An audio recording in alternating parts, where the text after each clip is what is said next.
सुनील और आसिफ दो दोस्त थे। वो दोनों एक ही गांव में रहते थे और एक साथ बांस काटने जाया करते थे। हमें जंगल के नीचे की जानिब जाना चाहिए। वहाँ बहुत सारे बड़े बड़े बांस के दरख्त हैं, लेकिन वहाँ जाने के लिए हमें दरिया पार करना होगा। लेकिन अगर आते वक्त नदी में बहाव ज्यादा रहा तो हम लौटेंगे कैसे? हम तभी उस जानिब जाएंगे जब दरिया का बहाव कम हो और जल्दी जल्दी बांस काट कर लौट आएंगे। ज्यादा लंबे बांस से ज्यादा पैसे हासिल होंगे, वो सोचो। ये भी ठीक है, तो कल ही चलते हैं। अगले रोज से सुनील और आसिफ निचले जंगलों में पहुँचे। यहाँ कितने मोटे मोटे बांस हैं और लंबे भी। सौदागर इनके बहुत अच्छे दाम देंगे। हाँ, उम्दा बांस पाकर दोनों बेहद खुश थे। वे लोग उन बांसों को अपने गांव ले आए। बहुत खूब, बहुत अरसे बाद ऐसे बांस देखे हैं। अब इनके दाम भी अच्छे लगाना। हाँ हाँ, एक बांस के 200 रुपये। तुम दोनों 5 बांस लाए हो, इनके हुए 1000। 1000 पाकर दोनों बेहद खुश थे। वो पैसे दोनों ने आपस में बांट लिए। रोज छोटे छोटे बांस से सिर्फ 300 रुपये की कमाई होती थी, आज 500 रुपये की। अब तो हम जंगल के निचले हिस्से में ही जाया करेंगे। हाँ हाँ। उस रोज से वो दोनों दरिया पार करके ही बांस लाया करते थे और सौदागर भी उन्हें अच्छे पैसे दिया करता था। एक सुबह दोनों दोस्त जाने के लिए निकले। भाई, अम्मी ने फरमाया है कि बाजार से कुछ चावल और मसाले लाने हैं और मुझे पनीर भी लेना है। तो चल कब्ल बाजार चलते हैं, फिर वहाँ से दरिया पार जाएंगे। हाँ, दोनों काम एक साथ हो जाएगा। दोनों बाजार पहुँचे और उन्हें जो जो सामान लेना था उन्होंने खरीद लिया। देख दोस्त, कितना ताजा पनीर मिला है। आज रात तो मेरी दावत है। मैं भी आऊंगा नोश फरमाने। हाँ ना, तुझे कभी मना किया है क्या? चल अब दरिया पार चलते हैं। बांस काटकर फरोख्त भी तो करना है। हाँ हाँ। और वो दोनों निचले जंगल की जानिब बढ़ गए।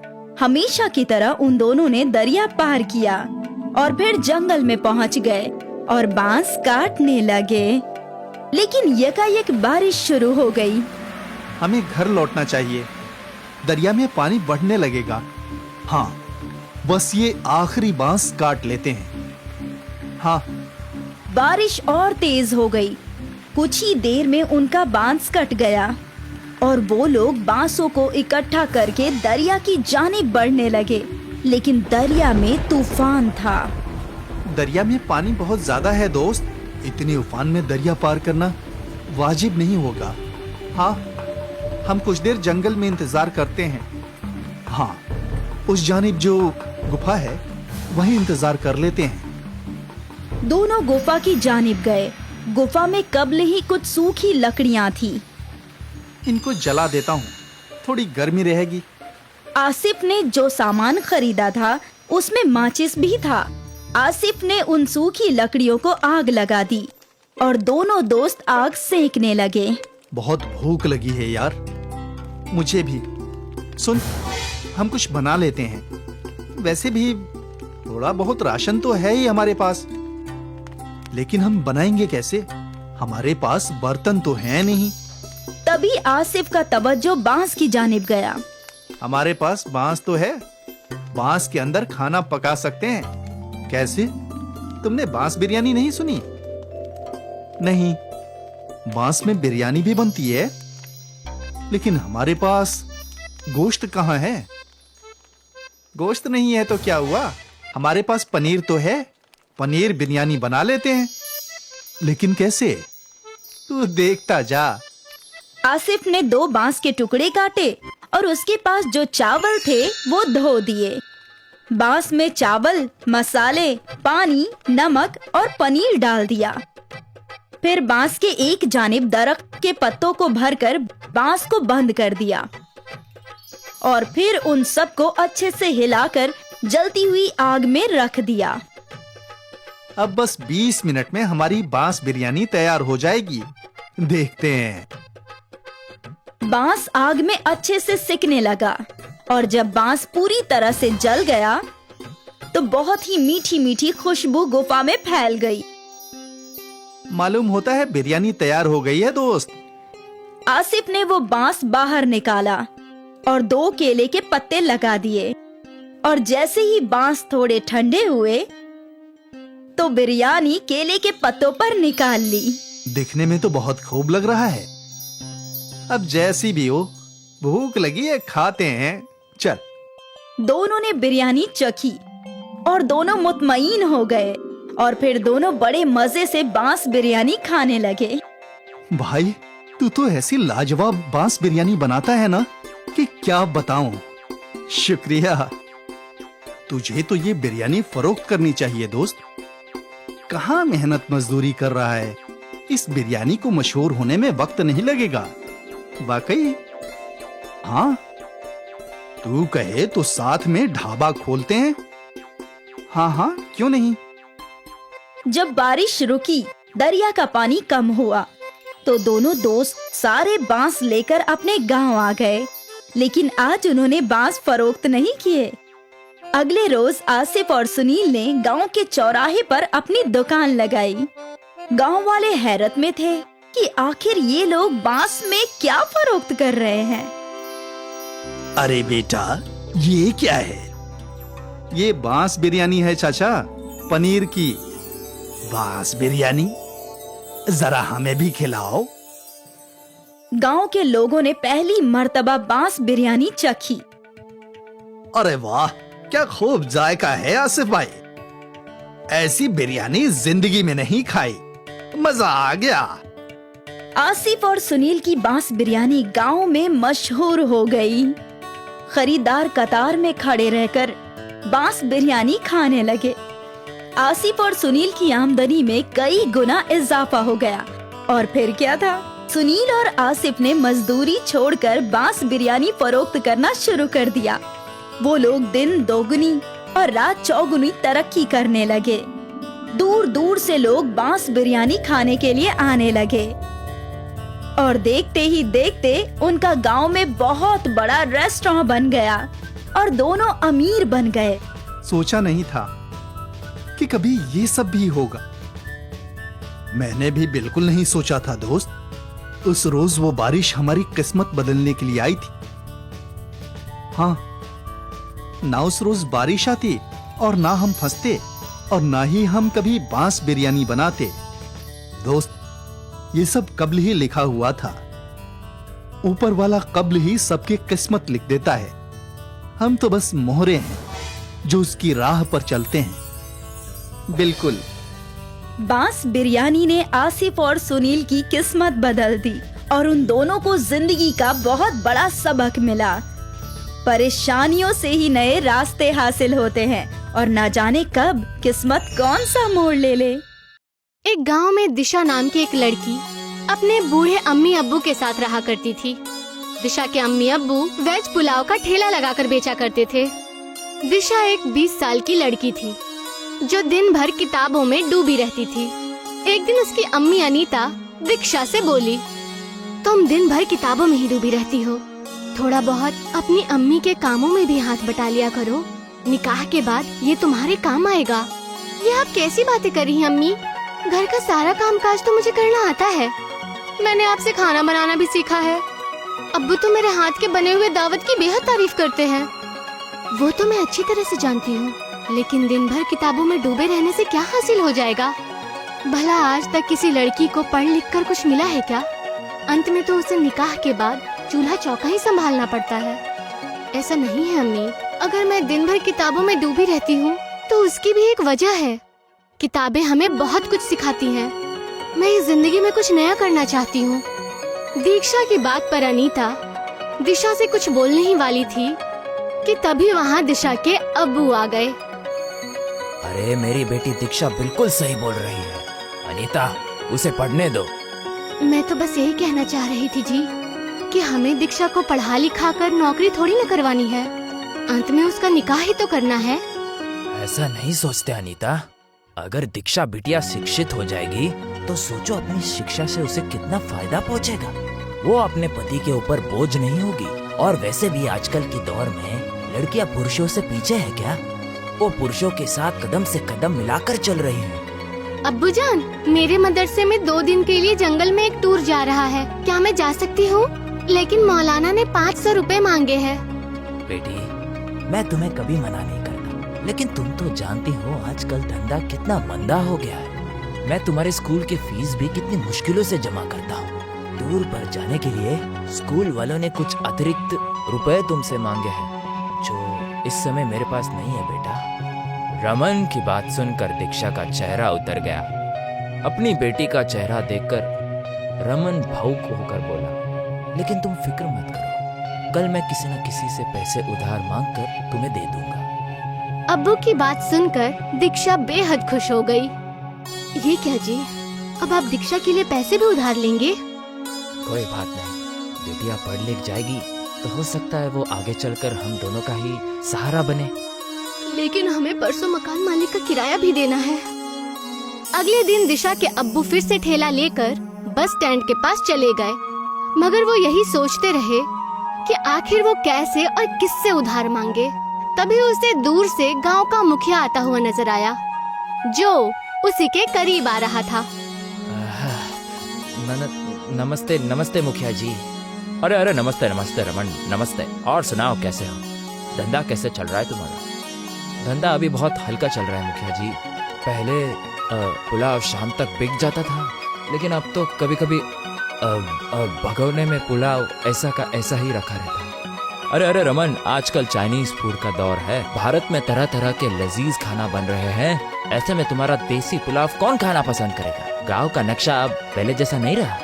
गांव के लोग भी बहुत बदल चुके हैं। मुखिया जी, मुझे आपसे कुछ बात करनी थी।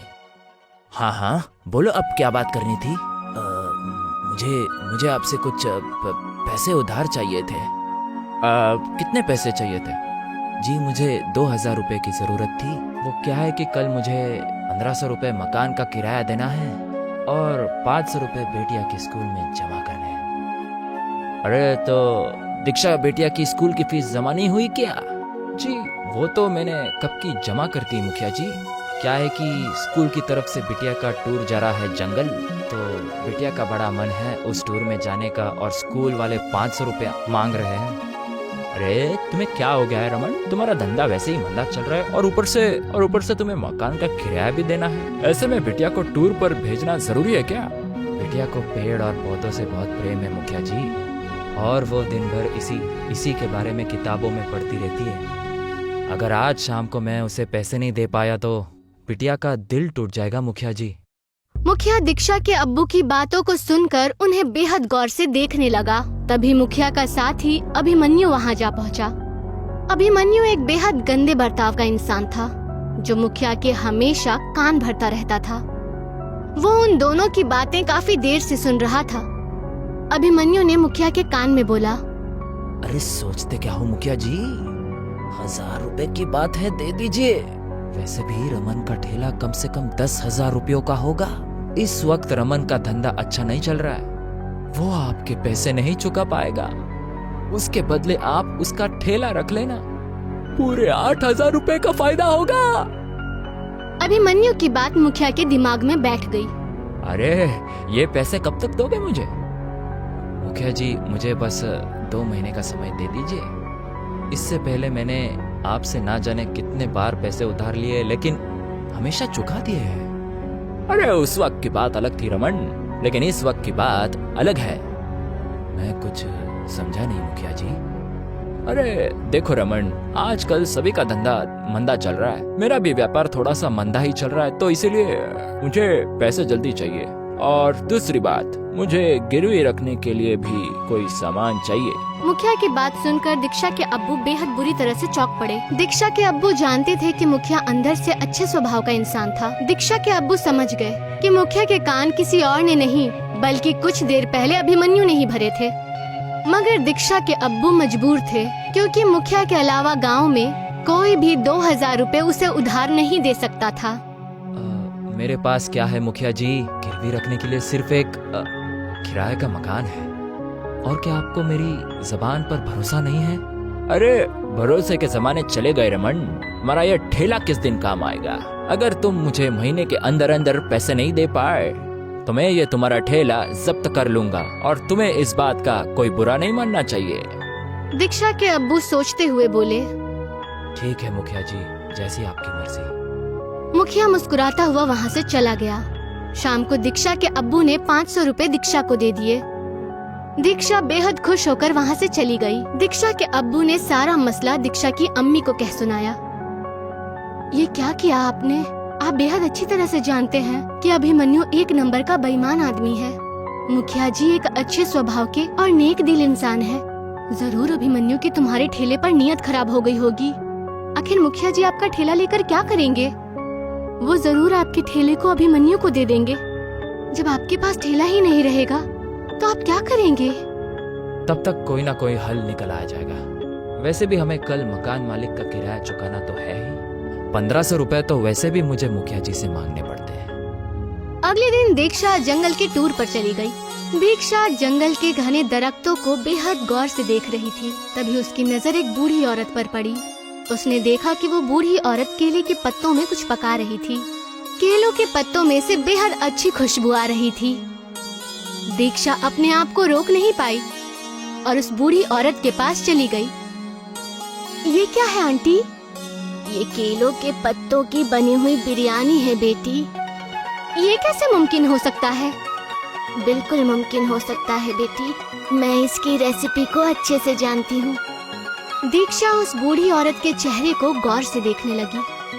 आपके चेहरे की झुर्रियाँ मुझे बता रही हैं कि आप इस जंगल की रहने वाली नहीं हैं और ये रेसिपी इस देश की नहीं है। तुम तो बेहद चालाक हो बेटी। तुमने कैसे अंदाजा लगा लिया? मैं दिन भर किताबों में पढ़ती रहती हूँ। मुझे कुछ नया सीखने का शौक है। तुम बेहद अच्छी बातें करती हो। क्या नाम है तुम्हारा? दीक्षा। दीक्षा, दीक्षा, तुमने बिल्कुल सही पहचाना। मैं अपनी जवानी में ही आधी दुनिया घूम चुकी हूँ। मेरे खानदान के सभी लोग मुझे छोड़कर विदेश में बस गए हैं। उस दिन के बाद इस दुनिया से मेरा दिल बिल्कुल ही हट गया और मैं जंगलों में ही अकेले रहने लगी। क्या आप मुझे ये रेसिपी सिखाएंगी? अगर कोई और कहता तो मैं उसे जरूर मना कर देती, लेकिन तुम बेहद अच्छी हो। तुम्हारी आंखों की चमक बता रही है कि तुम्हें आगे बढ़ने का बेहद शौक है। ये लजीज बिरयानी जरूर तुम्हें सिखाऊंगी। बूढ़ी औरत ने दीक्षा को लजीज बिरयानी की रेसिपी बता दी। शाम को दीक्षा अपने घर पर चली गई। वक्त ऐसे ही गुजरता रहा। दीक्षा के अब्बू का काम बंद हो गया और मुखिया अभिमन्यु के साथ आकर दीक्षा के अब्बू का ठेला छीनकर ले गया। दीक्षा के अब्बू का धंधा एकदम ठप हो गया और ऊपर से उसके सर पर मकान के किराए का कर्ज भी बढ़ गया था। कितनी बार आपको समझाया मैंने, पर आपको समझ में ही नहीं आया। अरे क्या जरूरत थी दीक्षा को इतना ज्यादा पढ़ाने की? अब बताइए, दीक्षा को पढ़ा लिखा कर क्या फायदा मिला? कितने भी पैसे खर्च हुए हैं। अगर वो हम बचा कर रखते तो आज हमारे कुछ काम आते। अरे इसमें दीक्षा का कोई दोष नहीं है अनीता। तभी वहाँ पर दीक्षा आकर बोली, अब्बू जान, मेरे पास एक तरकीब है। कैसा उपाय बेटी? कुछ महीने पहले जब मैं जंगल के टूर पर गई थी तो मैंने वहाँ पर एक बूढ़ी औरत से बिरयानी की रेसिपी सीखी थी। मुझे लगता है कि अगर वही बिरयानी हम अपने गांव में बनाकर बेचे तो हमें बेहद मुनाफा होगा। ये कैसी बातें कर रही हो बेटी? तुम कहना क्या चाहती हो कि तुम्हारे पिताजी अच्छी पुलाव नहीं बनाते थे? अनीता, मुझे लगता है कि दीक्षा बेटी सही बोल रही है। मुखिया जी भी यही बोल रहे थे कि आजकल भारत में नई नई चीजों का दौर है। जब तक हम कुछ नया नहीं करेंगे तो ऐसे ही बिछड़ते रह जाएंगे। लेकिन दिक्कत ये है जी कि बिटिया की बात अगर मान भी ली जाए तो आप वो बिरयानी बेचोगे कहाँ? ठेला तो वो अभिमन्यु छीन कर ले गया। आप उसकी चिंता मत कीजिए अम्मी। मैंने अपने घर के मसले के बारे में अपनी टीचर से बात की थी। उनकी एक दुकान गांव में खाली पड़ी है। उन्होंने मुझसे कहा है कि जब तक तुम्हारे अब्बू के पैसों का मसला हल नहीं हो जाता तक वो हमें अपनी दुकान दे सकती है। दीक्षा की बात सुनकर दीक्षा के अब्बू खुश हो गए। अगले दिन दीक्षा अपने अब्बू को खेतों में ले गई और अपने अब्बू जान के साथ बेहद सारे केलों के पत्तों को तोड़कर दुकान पर ले गई। दीक्षा के अम्मी और अब्बू ने पहले से ही दुकान की साफ सफाई कर दी थी। दीक्षा ने केले के पत्तों में बासमती चावल और कुछ अन्य चीजें डालकर उन्हें अंगारों पर पकने के लिए रख दिया और कुछ ही देर में पत्तों की बिरयानी बनकर तैयार हो गई। उसमें से इतनी अच्छी खुशबू निकल रही थी कि वहाँ से जाने वाले लोग खुद को रोक नहीं पाए। तभी एक आदमी उनके दुकान पर जाकर बोला, अरे आपकी दुकान में से तो बहुत अच्छी खुशबू आ रही है, क्या ये कोई नई होटल है? दीक्षा के अब्बू कुछ बोलते उससे पहले ही दीक्षा ने उस आदमी से बोला, आपने बिल्कुल सही पहचाना, ये हमारा नया होटल है, केले के पत्तों की बिरयानी वाला होटल। वो आदमी तुरंत उस दुकान के एक टेबल पर बैठते हुए बोला, मुझे भी एक प्लेट खानी है। तभी दीक्षा ने उसे गर्मा गर्म बिरयानी परोस दी। वो आदमी देखते ही देखते बिरयानी की 4-5 प्लेट खा गया। मजा आ गया। कितने हो गए? 2000 रुपए। उस आदमी ने बेहद खुशी खुशी दीक्षा को 2000 दे दिए। वो आदमी शहर का रहने वाला था और एक फेमस यूट्यूबर था। अरे इस तरह का खाना मैंने जिंदगी में पहली बार खाया है। मुझे नहीं लगता ये भारत में कहीं और बनता होगा। अगर आपको एतराज ना हो तो क्या मैं आपका फोटो केलों के पत्तों के बिरयानी के साथ सोशल मीडिया पर पोस्ट कर सकता हूँ? हाँ, क्यों नहीं। इससे तो हमारे होटल को बेहद फायदा होगा। उस आदमी ने दीक्षा की एक तस्वीर पत्तों के बिरयानी के साथ खींचकर फेसबुक पर अपलोड कर दी और वहाँ से चला गया। रमन 2000 देखकर बेहद खुश हो गया। इतने पैसे तो वो 10 दिन में भी नहीं कमा पाता। देखा अनीता, बिटिया का पढ़ना लिखना कितना काम आ रहा है। सोचा अगर हम इसे नहीं पढ़ाते तो हमारी क्या स्थिति होती। आप बिल्कुल सही कह रहे हैं। मुझे तो अपनी सोच पर बेहद शर्म महसूस हो रही है। कुछ ही दिनों में देखते ही देखते दीक्षा की वो फोटोज पूरे भारत में फेमस हो गई। दीक्षा के होटल पे दूर दूर से लोग केले के पत्तों की बिरयानी खाने के लिए आने लगे। कुछ ही महीनों के बाद दीक्षा के अब्बू ने वो दुकान दीक्षा की टीचर से खरीद ली। अब रमन का एक बेहद सुंदर मकान बन गया था और वो गांव केले के पत्तों की बिरयानी के नाम से प्रसिद्ध हो गया था। और ये बात अभिमन्यु को बिल्कुल भी रास नहीं आई और उसने मुखिया से बोला, अरे मुखिया जी, ये तो आपकी इंसल्ट है। आपके गांव का नाम आपके वजह से नहीं बल्कि दीक्षा की वजह से मशहूर हो रहा है। इससे पहले कि मुखिया अभिमन्यु से कुछ बोलता कि तभी मुखिया की पत्नी गुस्से में बाहर आकर बोली, अब तुम्हें घर में आने की कोई जरूरत नहीं है। अरे ये क्या कह रही हो तुम? अभिमन्यु मेरा साथी है। तुम्हारा साथी नहीं बल्कि तुम्हारा दुश्मन है। अरे तुम्हें तो दीक्षा को इनाम देना चाहिए। दीक्षा की वजह से हमारे गांव का नाम कितना मशहूर हुआ है। हमारे बच्चों को आगे बढ़ने की सीख मिली है और ये अभिमन्यु दिन भर गांव वालों के खिलाफ तुम्हारे कान भरता रहता है और तुम्हें भड़काता रहता है। इस अभिमन्यु की वजह से तुम्हारा नाम कितना खराब हुआ है, तुम्हें इसका अंदाजा भी है। मुखिया को अपनी बीवी की बात समझ आ जाती है। उसने अभिमन्यु को धक्के देकर घर से बाहर निकाल दिया। शाम को मुखिया और उसकी बीवी दीक्षा के अब्बू के होटल पर बिरयानी खाने पहुँचे। अरे मुझे माफ कर दो रमन, मैंने तुम्हारे साथ बहुत बुरा बर्ताव किया। अभिमन्यु की बातों में आकर मैंने तुमसे तुम्हारा ठेला भी छीन लिया। ऐसा नहीं है मुखिया जी, ये तो ऊपर वाले की लीला है। पैसा नहीं करते तो भला मैं इतना बड़ा आदमी कैसे बनता। लेकिन मैं कितना भी बड़ा क्यों ना बन जाऊं, आपसे हमेशा छोटा ही रहूंगा क्योंकि आप हमारे गांव के मुखिया हैं। दीक्षा के केले के पत्तों की बिरयानी आज भी शहर से लोग खाने के लिए आते हैं।